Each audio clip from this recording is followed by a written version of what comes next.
ಹೆಚ್ಚಿನೂರು ಹೆಚ್ಚಿನ ಪೇಟೆಗೆ ಸೆಕಿ ಉರಿಹಿ ಈ ಕಾಲದಾಗೆ ನಮ್ಮೂರು ನಮ್ಮನೆಗೆ ನಾನು ಬೆಡ್ಶೀಟ್ ಹೊತ್ಕೊಂಡ ಇಡೀ ರಾತ್ರಿ ಇಡೀ ಮಲ್ಕೊಂಡಿದ್ದೆ. ಅದು ಕೂಡ ಫ್ಯಾನ್ ಹಾಯ್ಕಣದೆ. ಇದ್ರಾಗೆ ಥಿಂಕ್ ಮಾಡ್ಲಕ್ಕ ನಮ್ಮೂರ್ ಕಡೆ ಎಷ್ಟು ತಂಪಿತ್ತನಳಿ. ಎದ್ದು ಹೊರಗೆ ಬಂದ ಕಂತೆ ಸೂರ್ಯನ ಕಿರಣ ನಮ್ಮನೆ ಮುಂದೆ ಅತಿ ಸುಂದರಾಗಿ ಬೀಳ್ತಿದ್ದಿತ್ತು. ಬೆಳಿಗ್ಗೆ ಎದ್ದ ಕಣ್ಣಿಗೆ ಈ ತರ ಸುಂದರ ದೃಶ್ಯ ಯಾವ ಪೇಟೆಯಲ್ಲೂ ಸಿಕ್ಕುದಿಲ್ಲ. ನಮ್ಮನೆ ದೇವತೆಗಳಿಗೆ ಇವತ್ತಂತೂ ಬೇಗ ಬೆಳಗಾಯ್ತು. ಬೆಳಗಿನ ಸೂರ್ಯನ ಕಿರಣ ನಮ್ಮನೆ ದೇವತೆಗಳಿಗೆ ಮೊದಲು ಸ್ಪರ್ಶ ಮಾಡಿ ಮತ್ತೆ ನಮ್ಮನೆ ಒಳಗೆ ಬರ್ತತ್ತು. ಅಡ್ಗಿ ಮನೆ ಒಲೆಯಾಗೆ ಬೆಳಗಿನ ತಿಂಡಿ ಬೇಯ್ತಾ ಇತ್ತು. ಅದೇ ತರ ಹೊರಬದಿ ಬಂದ ಕಂತೆ ಪಕ್ಷಿ ಸಂಕುಲ ನಮ್ಮನೆ ಎದುರು ಅನ್ನಕ್ಕಾಯಿ ಕಾಯ್ತಿದ್ದು. ಇನ್ನೊಂದು ಅಚ್ಚರಿಯ ವಿಷಯ ಅಂತಂದ್ರೆ ಇದ್ಯಾವ್ದು ಹಾಕಿ ನಮ್ಮನೆಲ್ಲ ಸಾಕದಲ್ಲ. ನಾನು ಫ್ರೆಶ್ ಅಪ್ ಆಗಿ ಚಾಲೋಟ ಇಟ್ಕೊಂಡು ಹೊರಗೆ ಬಂದ್ರು ಕೂಡ ನಮ್ಮನೆ ಜಾಕಿ ಮಾತ್ರ ಹಾಕಿ ನನ್ನೊಟ್ಟಿಗೆ ಆಡು ಕೈ ಕಾಯ್ತಾ ಇದ್ದೀರ. ಇವರಿಬ್ಬರಿಗೆ ಮಾತ್ರ ಇವತ್ತು ಬೇಗ ಬೆಳಗಾಯ್ತು. ನಮ್ಮನೆ ದೇವಸ್ಥಾನಕ್ಕೆ ರಿನೋವೇಷನ್ ಕಾರ್ಯ ನಡೀತಿತ್ತು. ಬೆಳಿಗ್ಗೆ ಬೇಗ ಅಪ್ಪಯ್ಯ ಅಣ್ಣಲ್ಲ ಎದ್ಕೊಂಡು ಹೋಗಿದ್ದೀರ. ಹೆಂಗಾಯ್ತು ಕಣಕಪ್ಪ ಅಳಿ ಲೇಟ್ ಎದ್ದು ನಾನು ಅಲ್ಲಿ ಹೊರಟೆ. ಎಸ್, ಈಗ ನೀವು ಎಂತ ವ್ಯೂ ಕಾಣ್ತಿದ್ರಲ್ಲ, ಇದೆಲ್ಲ ನಮ್ಮನೆ ಹಿಂದೆ ಗುಡ್ಡದ ಮೇಲಿಂದ ಕಾಂಬು ವ್ಯೂ. ನಮ್ ದೇವಸ್ಥಾನದ ರಿನೋವೇಷನ್ ಕಾರ್ಯ ಏನು ನಡೀತಾ ಇತ್ತು ಅಷ್ಟೇ. ಅಪ್ಪಯ್ಯ ಅಣ್ಣ ಎಲ್ಲರಿಗೂ ಕೆಲಸ ಸಿಕ್ಕುದಿಲ್ಲ ಅನ್ನೋಳಿ ಒಂದು ತಲೆ ಬಿಸಿ. ದೇವಸ್ಥಾನ ಕಂಪ್ಲೀಟ್ ಆದ್ಮೇಲೆ ನಾನ್ ನಿಮ್ಗೆ ಅದ್ರದ್ದು ವಿಡಿಯೋ ತೋರಿಸ್ತೆ. ದೇವಸ್ಥಾನದ ಸೈಡ್ ಕಟ್ಟದ ಗೋಡೆಗೆಲ್ಲ ನೀರ್ ಹಾಕಿ ಅಪ್ಪಯ್ಯ ಮನೆ ಹೊರಟ್ರ. ಅವ್ರ ಬೆನ್ನಟ್ಟೆ ನಾನು ಮನೆ ಬದಿಗೆ ಬಂದೆ. ಬೆಳಿಗ್ಗೆ ಹೊತ್ತಿಗೆ ತಿಂಡಿ ತಿನ್ಕೊಂಡು ಹೋಯ್ಲ ಇತ್ತು. ಬರೀ ಚಾ ಕುಡದಷ್ಟೇ. ಇವತ್ತಿನ ತಿಂಡಿಗೆ ಎಂತ ಅಂದ್ರೆ ಹಂಚಿನ ದೋಸೆ ಮತ್ತೆ ಚಟ್ನಿ. ನಮ್ಮ ಹುಡುಗ ಸಂಪುಗೆ ಬೆಳಿಗ್ಗೆ ತಿಂಡಿ ತಿಂಬತ್ತಿಗೆ, ಮಧ್ಯಾಹ್ನ 9ಗೆ, ಸಾಯಂಕಾಲ 9 ಮತ್ತು ಮನಿಕಂಬತಿ ಮಾತ್ರ ಎಲ್ಲೆಲ್ಲ ನೋವು ಇತ್ತನಳಿ ನೆನಪಾಬ್ದು ಕಾಣಿ. ಯಪ್ಪ,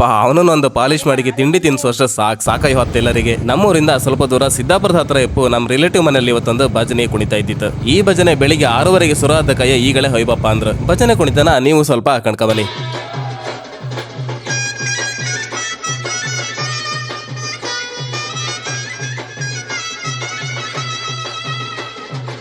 ಬೆಳಿಗ್ಗೆ ಹೋದರೆ ಮಧ್ಯಾಹ್ನದವರೆಗೆ ಭಜನೆ ಕುಣಿತ ಕಂಡ್ಕೊಂಡ ಊಟ ಮಾಡಿ ನಾವು ವಾಪಸ್ ಮನೆ ಬದಿಗೆ ಹೊರಡ್ತು. ನೀವೆಲ್ಲರೂ ಕೊಲ್ಲೂರು ಕಮಲೇಶಿಲೆ ಈ ರೋಡಲ್ಲಿ ಟ್ರಾವೆಲ್ ಮಾಡ್ರೆ ಇದೊಂದು ವ್ಯೂ ಕಂಡೇ ಇರ್ತೀರಿ. ಎಸ್, ಈ ವ್ಯೂ ನಿಮ್ ಕಣ್ ಮುಂದೆ ಬಂತಂದ್ರೆ ಅನ್ಕಣಿ ನೀವು ನವೀನ್ ದೊಂಬೆ ಅವರ ಊರಿಗೆ ಬಂದ್ರಿ ಅಂದಳಿ.